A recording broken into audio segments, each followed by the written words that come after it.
In BoJack Horseman, Diane goes to Cordovia and then ends up coming home, but stays at BoJack's house. She doesn't go home immediately to Mr. Peanutbutter, who is her husband. This is just so interesting to me, and I wanted to talk about it. I made a video talking about that ball pit scene between Diane and Mr. Peanutbutter.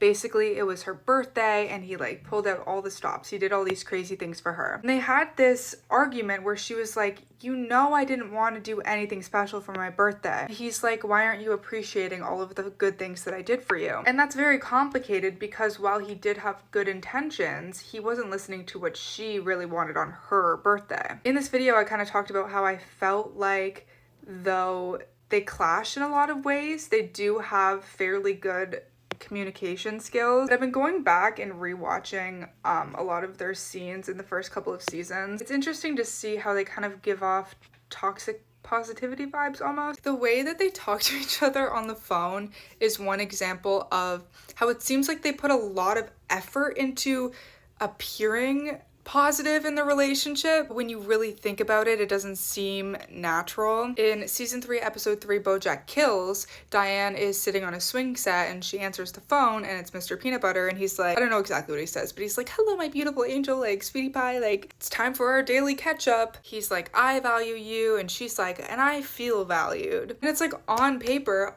awesome. They clearly like talk to each other in such a positive, beautiful way, but then it's like they almost need to do that because they are so different from each other and so not right for each other. It's almost like they're performing a script. So when I first watched the scene where she comes home and she's not going home to her husband, I was really confused, like, why would she do that? Even more so when he calls her and she suggests that the phone calls are getting too difficult. Like, as far as he knows, she is still gone in Cordovia living out her dreams and she isn't. And like, looking back on this scene now, she clearly is insecure about the fact that Cordovia wasn't all she thought it was gonna be. She feels like a failure because she didn't accomplish her dreams and she came home early, and it's problematic that she went to BoJack's instead of going to her husband. And that despite his support and clear love for her, she doesn't feel comfortable right off the bat explaining that her plans have changed. And then eventually,